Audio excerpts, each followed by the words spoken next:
আসসালামু আলাইকুম সবাইকে। আশা করি যে যেখান থেকে দেখছেন আপনারা সবাই ভালো আছেন। আমি আজকে একটি কেকের ভিডিও নিয়ে চলে এসেছি। তো প্রথমে আমি 3টে ডিম নিয়ে নিলাম এবং কুসুমগুলোকে আলাদা করে নিলাম। দেন ডিমের সাদা অংশটি আমি মিক্সিং জারে অল্প অল্প চিনি দিয়ে আমি একটা ফোম তৈরি করে নেব। এখানে আমি তেল দিয়েছিলাম কিন্তু আপনারা তেলটা দিবেন না। তো আমি 1.5 কাপ পরিমাণ ময়দা চেলে নিলাম অ্যান্ড একটু ফুড কালার অ্যাড করলাম। দেন ভালোভাবে আমি মিক্স করে নিলাম। তো আমার কাছে মনে হয়েছে ব্যাটারটা আরেকটু ঠিক হবে, তাই আমি আরও অল্প কিছু ময়দা অ্যাড করে ভালোভাবে নেড়ে নিলাম। দেন এই যে ভিডিওতে দেখানো মতো ব্যাটারটি হবে, যাতে ইজিলি এটা পড়ে যায়।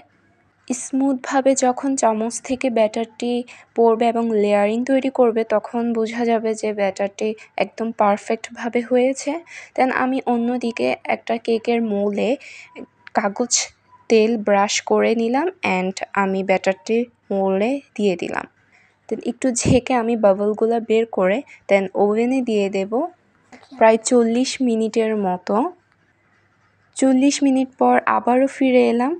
তো এই যে হয়ে গেল আমার কেকটি, কি সুন্দরভাবে ফুলেছে। কেকটি খেতে কিন্তু অনেক মজা হয়েছিল। তো আমি আপনাদেরকে মোল্ড আউট করে দেখিয়ে দিচ্ছি। তো এই ছিল আজকের ভিডিও। সবাইকে আল্লাহ হাফেজ।